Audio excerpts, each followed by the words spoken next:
Hello, winners, and welcome to Two for the Win with your hosts, Nick and Will. We have a full slate today talking MLB predictions. We didn't publicly declare those, so we're going to declare them, even though some of these might be finished, but well, we're going on record because that's how we are. We're accountable at Two for the Win. We're accountable. And then we'll talk about the college football and the NFL. So before we jump into it, please be sure to subscribe, share, and follow Two for the Win on your favorite platform. If you want to see some cool little graphics and highlights, check out YouTube for a Fanatic Friday episode. I want to give a shout out to Hard Rock Bet for sponsoring today's episode. Hard Rock Bet is my Dr. Jekyll, Mr. Hyde this year. Last week was a good week, so we'll see what's in store this week. It seems like it's up, down, down, up, down, up, down, up, down. But c'est la vie. How you doing this Friday, my friend? Doing great. Hello, Will. Hello, winners. Let's go. So we didn't go on record with our MLB picks. We kind of teased it last week. You know, some of this might be a little already decided, but like I said, we're accountable. We stand by our picks. We're going to publicly declare them. And then we'll see how we did. So how do you want to start with I think that MLB? we need to let them know when we record this, because otherwise this is very stupid. Yeah. So we record this on Monday, Monday afternoon, at 5 o'clock. So yes, we have game tonight. But of course, by Friday, things may be totally different. So I will start.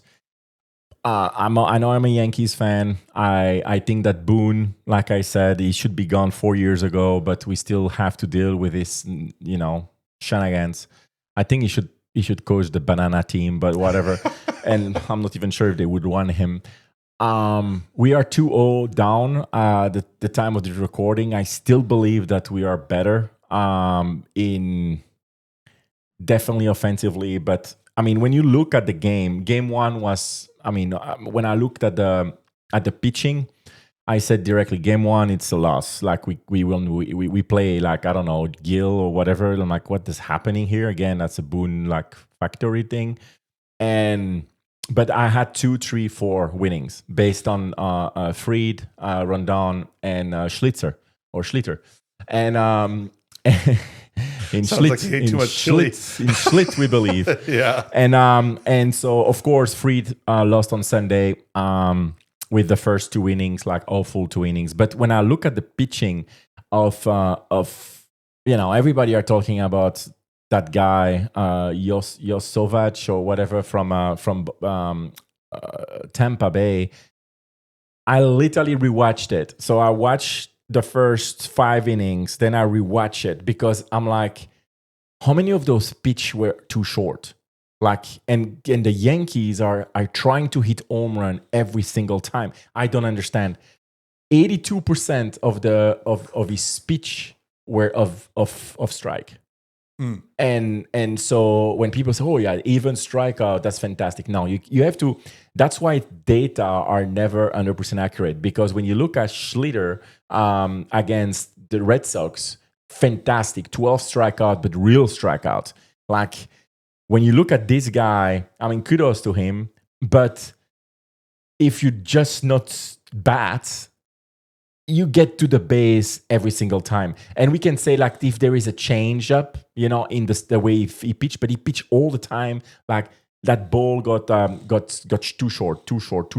And we try to strike. Definitely Stanton, that drives me nuts. He wants to hit home run on everything. I love him, but I'm like, what are you doing in a playoff? It's going to be too short. Like, I'm like, don't even bat. The guy cannot strike. Only 18% of his ball are strike. But he strike out everybody because of the fact that we want to hit every single ball. So I'm not worried. And then they went through 6 pitcher that game, because at the end we start coming back, but we were at a hole of 14 points. So I was not hoping for anything. But they went through pitching, pitcher. And we didn't even touch our great one yet, because I truly believe Rodon is on number 1, even though Fried is considered number 1. I have Rodon number 1. And then I love, of course, Schlitter that did amazing second part of the year and playoff so far. So I think we win those 2 next game. But again, by now, it's left 3-0 and we get swept. That's possible as well. But I truly believe we win that. Then on the other side, Seattle, Detroit 1-1 at the time of the recording. I don't really care. I think that whoever comes out from the Toronto Yankees are easily going to the World Series. I don't see Seattle or Detroit being a problem. I would give the hedge of Seattle because there's 1-1 and they still have the home court advantage. On the other side, your Brewers, I think that they go through. They're 1-0 right now, but so they go through, and then Dodgers, Philly, which for me is the two best team of the league. I think they are the two best team. I mean, I'm a Yankees fan, but I think that Dodgers, Phillies are by far the two best team. And whoever win this game win the World Series for me. So I don't know. It's really a like 50-50.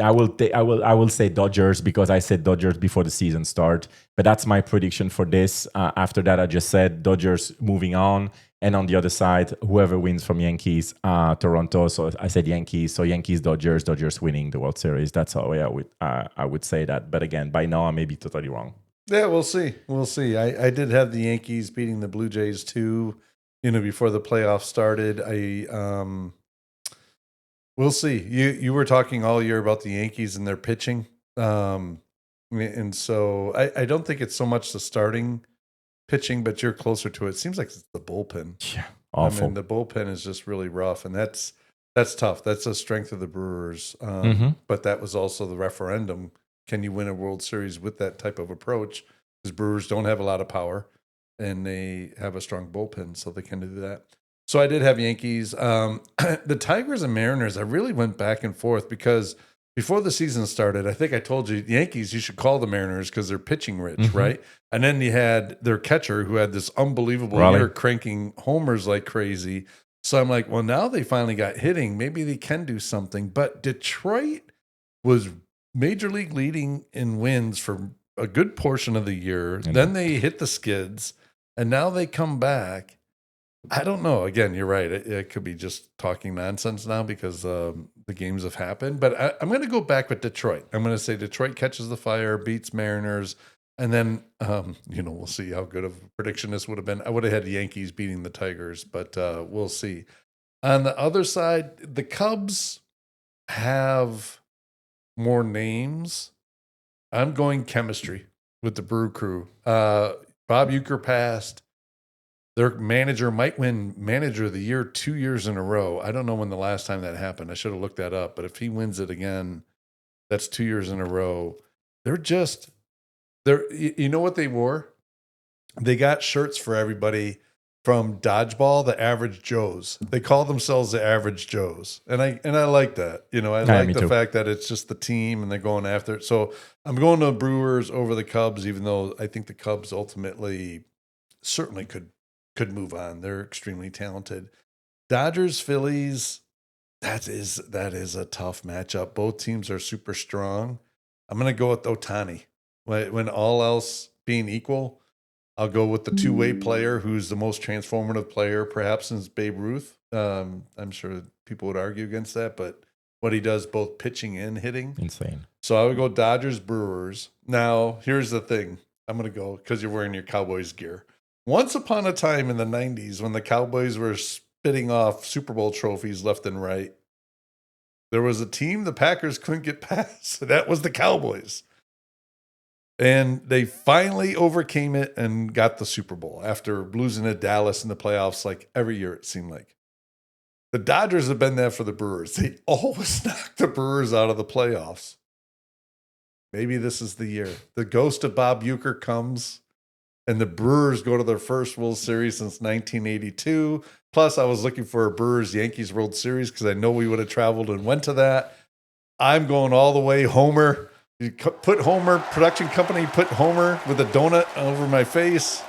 Brewers, I say they bring their first ever World Series title, the first World Series since 1982, but they win it this time. Wow. I'm going Brewers. And it'll change baseball. When you got the Mets spending the money they did, they don't make the playoffs. You got the Giants spending the money they did, they won't make the playoffs.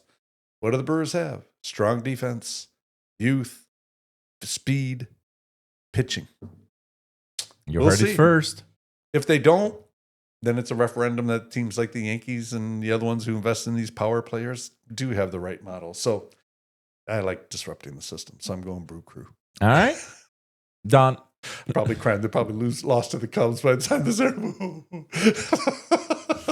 Yeah, if you listen to the podcast for the last almost year, you know that the Bucks every year are gonna win, the Brewers are gonna win, the Packers are gonna win, and as usual, none of them will win. All right, let's go college football. College, interesting weekend last week. I mean, some upsets again, did not see happening. I mean, I don't think we'll talk about this too much because what's there to talk about? Penn State losing to UCLA. Obviously, they felt the ramifications losing to Oregon, and then they go to UCLA, who's winless, and drop an egg. It's not only that. I think that we were on a particular chat, and you said they are consistent, and I said no. Actually, consistency for them is to lose every game against top 25 or definitely only top 10, but they win every game against non-ranked teams. So that's actually not consistent. The worst part is that UCLA just fired their coach. And they have a new guy coming in who has zero experience in coaching. On Wednesday, they have 2 days to prepare for Penn State, and they put 40 points on them. That's Franklin. That's 100% Franklin not preparing his team. Yeah. Because everybody were waiting now for the next big game, November 1st, when they play at Ohio State, Penn State. Now it doesn't even matter because they will have to play Ohio State. They have to play there is to play Illinois, I think. They need to play a few games. They're out of the playoff already. So very, very dramatic. My team, I have to be consistent. Very, very disappointed by the loss, of course, against Florida. What I continue to refuse to admit is that Arch Manning is the problem. I watched the game, like start to finish. It's not an Arch Manning problem. I'm sorry. Is he perfect? No. Does he make mistake? Yes. His throw, even the throw that goes through, they are never 100% right. So I get that. But he's doing what he can with zero O-line. He has zero offensive line. Our defense was supposed to be like best ever in Longhorns history after the first game in Ohio State. I don't know what happened with the defense. And that's on coaching. The wide receiver don't catch the ball. We had 4 dropped and 3 flagrant one that if they catch it, we win the game. Because something to think about, and people are probably rightfully so sometimes, like they're killing Texas Longhorns right now. Oh, look, preseason favorite, blah, blah, blah. But we lost at Ohio State by 7, and we lost at Florida Gators by 8. We don't need to look at ranking when we play against a rival. Definitely Gators, with the history they have, they are a better team than their records says. And we lose by 8 by playing a horrible game. Mm-hmm. So we lose by a total of 15 points between 2 teams away from home. Yes, we didn't play anyone else. We win the 3 games. I don't want even to look at them. But even though it's bad, it could be a lot worse to me. And we need to, of course, now we have no error possible. And we play the red rival game on Saturday against Oklahoma. This is a game there is no chance. We need to win it. And I think that we will. Because, again, that's a kind of game that ranking do not matter. Like It's a game that game is different. So if we win this game, we're back on track, and then we need to continue to prove against Mississippi and others. But I do believe that this weekend is a weekend to make it or just break it completely. But stop putting everything on Arch Manning. That's not his fault that he was the favorite for the Ace Man before the season start. I didn't ask for it. His name is not his fault neither, but he's way better than people think he is. He uses his leg now, which is great. He just needs to have to have a little bit more confidence in his wide receiver because the wide receiver keep dropping balls. So that's what I want to say about these 2 teams this weekend. Yeah, and his O-line has to protect him. I mean, he doesn't have much time to throw at all. He was running around. Florida went chomping. They certainly did. It was crazy. UCLA, you got the Tennessee temper tantrum quarterback who transferred to UCLA, and they knock off Penn State. I don't even want to waste my breath on Penn State anymore. Like, fraud. Miami against Florida State. The U? Mm-hmm. I mean, they're for real. They went up big early, and then they had to hold off Florida State in the 4th. I think they started coasting a little bit, which they sometimes have done historically, and it's gotten them into trouble. But they held on, won 28-22. Big matchup. Any thoughts on that game? Anything that proved to you other than what you've already said about it? I said last week, I think they're going to win because usually they fail against team that surprises everybody. I think they were prepared to play FSU, even though they just lost Virginia Tech the week before. It's still an in-state rivalry, so I was not expecting them to lose that game. But I think few weeks in a row now they have easy matchup. I think that if they are consistent, they're probably going to drop one or two there, and that's sad because for me they are the most complete team from what I saw the first 5 weeks. They are the most consistent team. I know Ohio State strong, Oregon strong, but the U very consistent, and they're for me the best quarterback of all. Yeah, and with experience, which is very hard to get usually when you get those kind of great team, like Ohio State, brand new quarterback, Oregon, brand new quarterback. I think that this is literally the big strength of Miami is having like a quarterback who've been through it already, who've been through playoff series, who've been through rivalry, and I think that it's they can really do something this year. We shall see. Yeah, they're playing really well right now. Then, got to give your props. While I was saying, hey, DeBoer may get run out of Alabama, they have now looked like the Alabama we have come to know over the last 2 decades. Took care of a feisty Vanderbilt team, 30-14. Thoughts on that game? For me, the quarterback, if you look since the loss of the first game in FSU, is that? Since that loss, he's probably top 2-3 quarterback. He played outstanding. And the confidence in that team, looking at confidence for Texas, the confidence of Alabama since the week 1 loss, it's like something happened that week in a training. And I give credit because I give blame to the coaching staff a lot. I give credit to the coaching staff to be able to, a kid, it's already, for us adults, it's already hard sometimes mindset-wise when you have a big loss. I mean, they were shalammed the first week. They were literally criticized. Everybody said it's the end of Alabama. Everybody. Look what they did since. They just turned the page and proved away at Georgia, no at home against the team that everybody said they've, the new team in SEC. Man, they really took care of business, and I think Alabama is really something to think about for the next few weeks. I agree. They look like the old Alabama we used to know.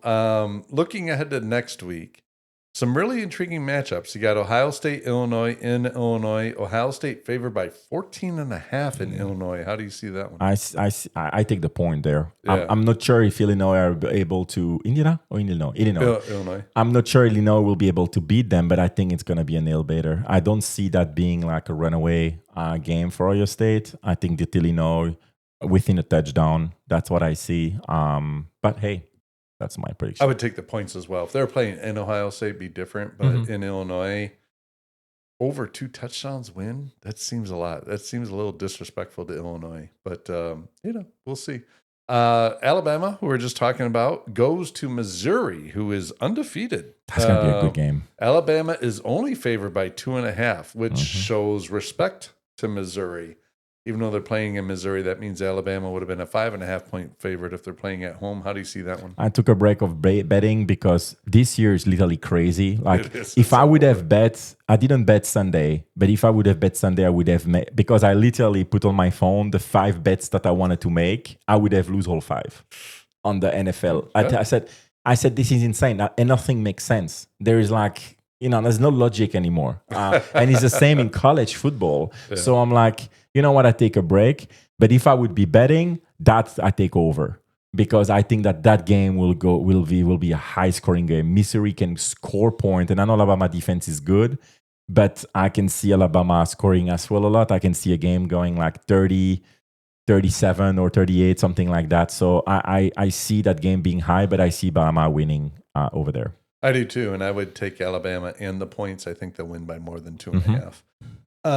We talked about Oklahoma, Texas. The biggest matchup in terms of ranking, undefeated Oregon hosts undefeated Indiana. Talking about undefeated Indiana in football still strikes me as weird. Oregon, though, favored by 7.5, which seems like a pretty healthy spread. for a number 7 ranked team against another 7 ranked team in the country. But obviously, Oregon playing at home, I'm sure, is playing a part of it. How do you see that one?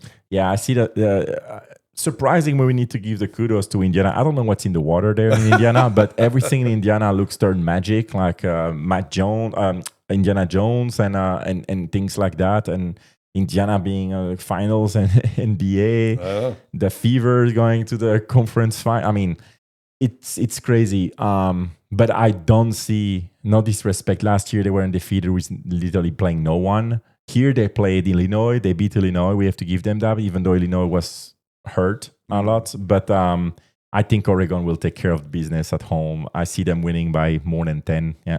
Yeah, I do too. I think Oregon at home. If this game was in Indiana, I'd definitely think differently. Might even pick Indiana, but in Oregon, just don't see it. That's a long flight too. I always think about travel. That's why I look at some of those far, especially now in the Big Ten, because you got the Pacific Coast teams with the Midwest. That's a big. I didn't think about that, but sorry, we have to get back to this. Penn State, Coach Franklin at the interview, again, that shows completely lack of leadership. I don't know what people see in him at all. They literally attract the defensive coordinator of the offensive coordinator, defensive coordinator from Ohio State. They pay him the highest defensive coordinator in the nation. They take 40 points in UCLA, not prepared. That's his responsibility as a head coach. And on the interview, he says, we had a long travel trip to UCLA. We had a short time between the two games, which I didn't understand because it's still a week. But whatever, I guess that because they play at night. I guess that they said that. Maybe, yeah. He said something about the weather. Anyway, he mentioned excuse, ladder of accountability. Yeah. You should listen to Monday Mindset episode because this guy is lacking complete leadership. And I'm not sure what he's doing, to be honest. But to say that in an interview, and I know at the end, the last sentence he said, but at the end of the day, the responsibility is on me. Yeah, duh. You're the head coach. You pay fortune. Why did you say all that publicly? But why do you say? You cannot say it like if, but. No, it's like, hey, it's my responsibility. I fucked up. I didn't prepare the team correctly. That's on me. Right. That's leadership. Right. No, it's like putting he said that he had like two O-line hurt. I mean, literally, he used excuses for things like that. I mean, I would be a fan of PSU. I would make petition to fire this guy. He's useless. I'm sorry. Yeah, I hear continue. you. No, it's all good. It's all good. I agree. We've made our feelings felt about him quite clear, so I get it. Let's pivot to the NFL now. Interesting game in London between Vikings and Browns. Vikings eked it out. Obviously, some crazy upsets. You saw the Eagles get their first loss. You saw Buffalo get their first loss. You see the Saints get their first win. Titans get their first win with that crazy meltdown by Arizona. I don't know which loss is worse, Arizona to the Titans or the Packers to the Browns, the way they lost. I guess maybe they're both stinkers, so I don't know. But those are two of the more crazy losses I've seen in a decade in regular season. Buccaneers with a thriller over Seahawks. Where do you want to go? I want to go. Ravens are out of the playoff race, Ravens which is amazing. And people still say like putting like everything like if I hate that. Like literally the day after the game, everybody but if Jackson was playing and they lost 3 games in a row. Yeah. I don't want to hear about if Jackson he's not a winner. We all know that. So I'm not saying he's not a good quarterback, but he's not a winner. Yeah. And so I want to go into why are we repeating the same thing every single week? Again, a player, DeMarco, whatever, in Arizona, who dropped the ball before crossing the line. It should be a firing offense. It should literally be... how can you support player to continue to do that? And he didn't do nothing spectacular. If it was a crazy run, he literally received the ball, go straight line thanks to this O-line, and run. And he can run fast. Congratulations, you run fast. No movement, no football movement whatsoever. Literally got the ball, run, O-line opened the line for him, and then he just run into it. Yeah. That makes absolutely no sense. I would ban that player. He cannot play for the team, and NFL should ban those players because it's literally the definition of not being a team player. Yeah, he wants to have his 5 seconds of fame, be able to show the world, look, it's me, me, me. No, you should put the ball behind the line and run to the O-line and hug them because it's thanks to them that you are able to do anything.